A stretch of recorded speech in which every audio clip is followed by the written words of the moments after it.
युग में, इस युग में, ये सदयुग नहीं है, ये द्वापर त्रेता नहीं है, ये क्या चल रहा है? कली। कली चल रहा है। कली का एक ही पाव है। कली सबके भीतर है। कली हम मनुष्य के भीतर छल कपट सत त्रेता द्वापर और कली सब कुछ वास करता है। हम जो मेरा प्रपन्न हो गया, जो भी भगवान का प्रपन्न हो गया, वो माया से बच जाता है। कैसे माया से बच जाता है? जो भी भक्त प्रभु को मान लेता है, उनके साथ उनके दिए हुए विचार से चलता है, मैं उससे बचा लेता हूँ। जो भी भगवान को मानता है, भटकने नहीं देता। भगवान स्वयं कहते हैं कि मैं भटकने नहीं देता। ये आघासुर क्या है? आघासुर क्या है? ये अर्थात पाप की प्रवृत्ति ही तो आघासुर है। जो आघासुर था ना, वो आघासुर पाप का प्रवृत्ति ही था। ब्रजवासी उस पापमय आघासुर को एक पर्वत गुहा समझकर धोखा खा गए। जो आघासुर था, पर्वत का गुहा समझकर धोखा खाया। कौन? ग्वाला। जो ब्रजवासी हैं, ग्वालन, वो सब धोखा खा गए और उसमें प्रविष्ट हो गए। उसमें क्या हो गए?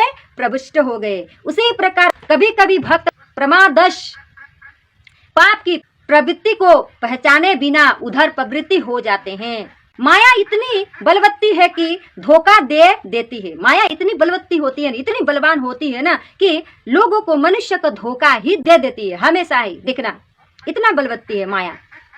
जो भी व्यक्ति माया में फंसा होता है ना, वो जीवन भर माया में फंसा ही रहता है, उसमें माया में भटकता ही रहता है। और जिस व्यक्ति माया से निकल जाता है ना, उसका मानो उद्धार हो गया।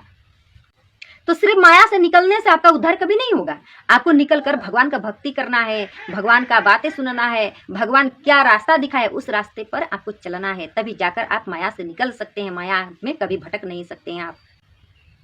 परंतु जब ब्रजवासी घुसे तो भगवान ने बहुत आवाज लगाई, रुको रुको, वहां मत जाना, वहां पर खतरा है, ये गुफा नहीं है, रुको अब ब्रजवासियों, मत जाओ वहां पर फंस जाओगे, वो कोई गुफा नहीं है, बहुत खतरनाक है, ये गुफा नहीं है। पर सुन नहीं पाए। कौन? ब्रजवासी। कभी सुन ही नहीं पाए, कुछ भी उनके कान में सुनाई नहीं दिया और सब धीरे धीरे भीतर चलने लगे। आगासुर के भीतर की गुफा समझकर चलने लगे। परंतु जब ब्रजवासी घुसे, भगवान ने बहुत आवाज लगाई, रुको रुको, परंतु उसी प्रकार कोई नहीं सुना। सबके सब घुसे। कहाँ पर? गुफा समझकर, आगासुर के पेट के भीतर। उसी प्रकार भगवान का शरणापन्न भक्त, उसी प्रकार भक्त जो है, शरणापन्न भक्त जब किसी भी पाप वृत्ति में प्रवेश करता है, जो भी व्यक्ति पाप वृत्ति में प्रवेश करता है, तो भगवान जो हृदयस्थ है वो हरि रोकते हैं। हृदयस्थ है वो हरि रोकते हैं। बार बार टोकते हैं, बार बार यही कहते हैं, सावधान हो जाओ, सावधान हो जाओ, सावधान में रहो, सावधान से चलो।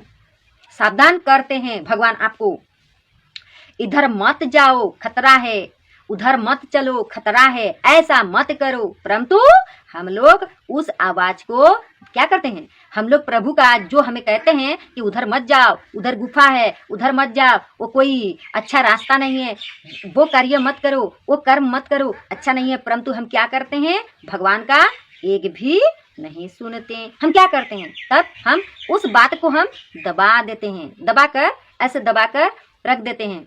हम उन्हें सुनना ही नहीं चाहते हैं, हम उसे सुनना ही नहीं चाहते हैं, उस बात को कभी सुनना ही नहीं चाहते हैं। उस समय वो गुफा का आकर्षण इतना प्रबल होता है कि जीव उस अंतरात्मक की आवाज को सुन ही नहीं, समझ ही नहीं पाते। अंतरात्मक जो है ना, अंतर से जो बातें आती है, हृदय से, उस आवाज को हम सुन ही नहीं पाते हैं। बोलो जय जय श्री राधे। समझ नहीं पाते हैं और अनसुना करके घुस जाता है, अनसुना करके घुस जाता है। हम अनसुना करके घुस जाते हैं। जैसे ही ब्रजवासी घुस गए उस आघासुर के पेट में, भगवान के इतना पुकारने पर भी किसी ने नहीं सुना। कोई सुना? नहीं सुना। कोई भी व्यक्ति, कोई भी ब्रजवासी नहीं सुना। तब क्या हुआ? सुनिएगा ध्यान से यहाँ पर। बोलिए जय श्री कृष्ण, राधे राधे। अब जब नहीं सुन पाए और आघासुर के मुंह में चले गए, तो फिर भगवान भी उनकी रक्षा करने के लिए भगवान क्या तुरंत भीतर गए। किसके भीतर? आघासुर के भीतर। मुंह में चले गए अघासुर के, और धीरे धीरे चलते चलते अब सांस तक पहुंच गए। ज्यों ही प्रभु ने अघासुर के मुख में प्रवेश किया, अघासुर ने तुरंत अघासुर ने मुख बंद कर लिया, अपनी मुख बंद कर लिया। अब तो सबके सब अघासुर के मुंह में बंदी हो गए, सबके सब अघासुर के मुंह में बंदी हो गए। बड़े बड़े देवता विमानों में बैठे दृश्य देख रहे हैं तो हाहाकार करने लगे, अरे अरे ये क्या हो गया। अघासुर के पेट में सब चल पड़े, भगवान भी हमारा जो भगवान है वो भी चल पड़े, अघासुर तो सबको खा गया। सब देवता ने कहने लगे बड़े बड़े विमानों में बैठ के। पर यहाँ पर ध्यान रखिएगा, यहाँ पर ध्यान से सुनिए, पर भगवान ने उसके श्वास छिद्र में बैठकर, श्वास हम जो सांस लेते हैं ना, श्वास छिद्र में बैठकर भगवान अपना शरीर इतना बड़ा कर उसके सांस छिद्र को पूर्णतः इतने बड़े अपने शरीर कर लिए ना, अवरुद्ध कर दिया।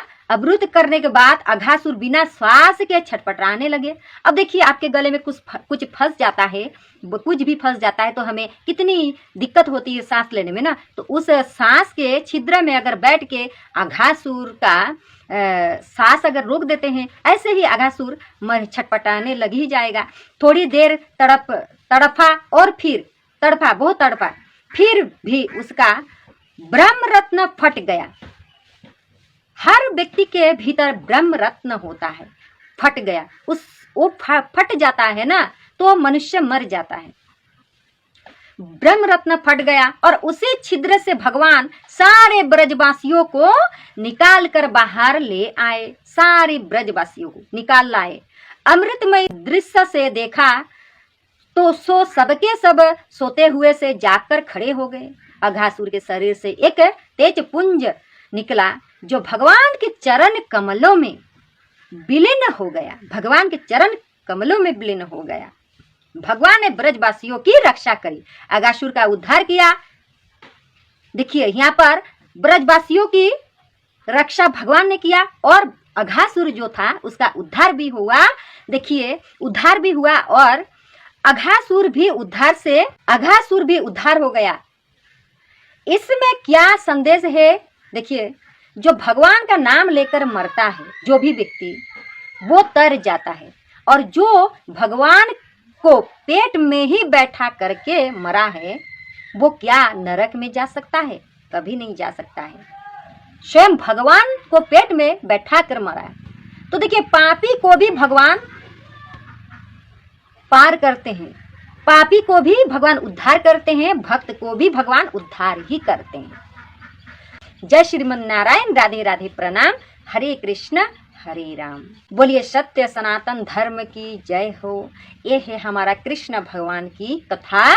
ये है कृष्ण भगवान सबको उद्धार करते हैं। तो कली युग में, इस युग में, ये सदयुग नहीं है, ये द्वापर त्रेता नहीं है, ये क्या चल रहा है? कली चल रहा है। कली का एक ही पाव है। कली सबके भीतर है। कली हम मनुष्य के भीतर छल कपट सत त्रेता द्वापर और कली सब कुछ वास करता है। हम कभी झूठ बोलते हैं, कभी सत्य कहते हैं। हमारे भीतर न छल कपट सब कुछ है, सत्य भी है। हम निर्दयी हैं और कभी हम इतना गुस्सा करते हैं, तो ये सब कली का प्रभाव है। इसलिए कली काल में एक मात्र हरि नाम हरि कीर्तन आपको पार लगा सकता है, भव सागर पार। तो इसलिए सत्संग सुनिए, ज्यादा से ज्यादा सत्संग सुनिए। जो भी सत्संग सुनता है ना, जो व्यक्ति भजन करता है, हरि भजन, जो भी व्यक्ति कृष्ण भजन करता है, उसे भगवान पार करते हैं। जय श्रीमन नारायण।